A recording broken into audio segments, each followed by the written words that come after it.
Hello दोस्तों, DRS Hindi कहानी में आप सबका बहुत बहुत स्वागत है। दोस्तों, इस कहानी का पूरा आनंद उठाने के लिए वीडियो को लास्ट तक ज़रूर देखें। अगर पसंद आए तो लाइक एंड सब्सक्राइब करना न भूलें। तो चलते हैं, वीडियो को शुरुआत करते हैं। एक दिन अचानक एक दुर्घटना का मामला अस्पताल में आया। डॉक्टर्स तुरंत आईसीयू में आए, हादसे के कारण जांच किया और स्टाफ को कहा कि इस व्यक्ति को किसी भी तरह की तकलीफ नहीं होनी चाहिए। रुपयों की लेन देन के लिए इसके परिवार से बात नहीं करनी। 15 दिन अस्पताल में रहने के बाद कबील डॉक्टर साहब के टेबल पर आया। डॉक्टर ने पैसे नहीं लिए और कहा, एक भी व्यक्ति पैसा इस व्यक्ति के पास से लेना नहीं है। उसने अपने अकाउंट मैनेजर को अपने पास बुलाया। डॉक्टर ने कहा, उस व्यक्ति को मेरे चैम्बर में लाया जाए और साथ में तुम भी आना। उस व्यक्ति को व्हील चेयर से ऑफिस में लाया गया। डॉक्टर साहब ने कहा, भाई प्रवीण, तुम मुझे पहचान सकते हो क्या? उस व्यक्ति ने कहा, हाँ, आपको कहीं देखा हुआ है, ऐसा लग रहा है। डॉक्टर ने कहा, आज से 3 साल पहले मैं पूरा परिवार पिकनिक मनाकर वापस आ रहा था और वापस लौटते समय अचानक कार में से धुआं उड़ना शुरू हो गया और कार को साइड पर खड़ा करके हम लोग देखने लगे। थोड़ी देर तक हमने कार को चालू करने का बहुत प्रयत्न किया, पर कार चालू ही नहीं हो रही थी। एकदम सुनसान सड़क थी, वहाँ पर कोई दिखाई नहीं दे रहा था।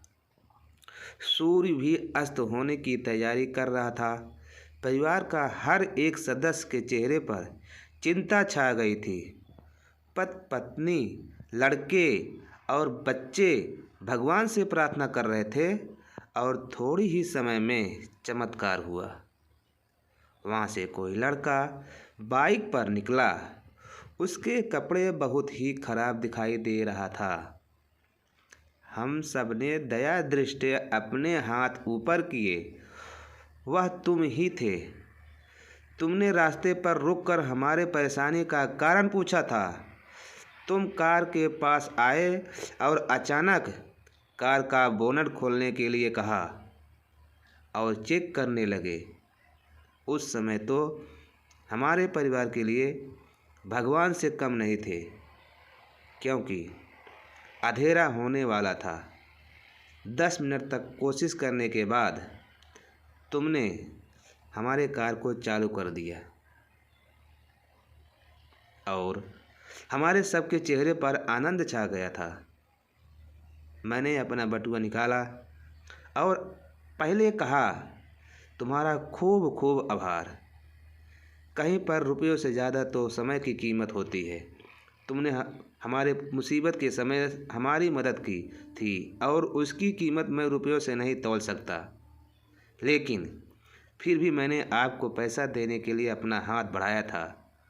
उस समय तुमने हाथ जोड़कर मुझसे जो शब्द कहे थे, उसे मैंने अपनी ज़िंदगी का सिद्धांत बना लिया है। तुमने कहा था, मेरे नियम ही मेरे सिद्धांत है। मैं किसी भी व्यक्ति से कोई भी पैसा नहीं लेता हूँ जो एक समस्या में है। मेरे पैसों का हिसाब ऊपर वाला रखता है। यदि कोई गरीब या मेहनती व्यक्ति अपने सिद्धांत पर खड़ा उतर सकता है तो हम क्यों नहीं? मैंने अपने भीतर की आत्मा से सवाल उठाया। तुमने कहा था कि यहाँ से 10 किलोमीटर की दूरी पर मेरा गैराज है। अपनी कार मेरे बाइक के पीछे चलाइए और कोई भी रास्ते में तकलीफ हो तो मुझे आवाज़ दे। कौन कहता है मुक्त में सेवा नहीं मिलती? बात मुक्त की नहीं, बात व्यक्तित्व की होती है।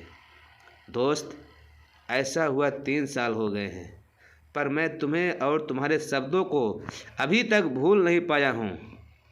एक बात बहुत ही अच्छी तरह से समझ में आ गई है कि दिल छोटे लोगों के होते हैं। उस समय हमारे परेशानियों को देखने के बाद तुम अपनी इच्छा के अनुसार हमारे साथ एक सौदा कर सकते थे, लेकिन तुमने ऐसा नहीं किया।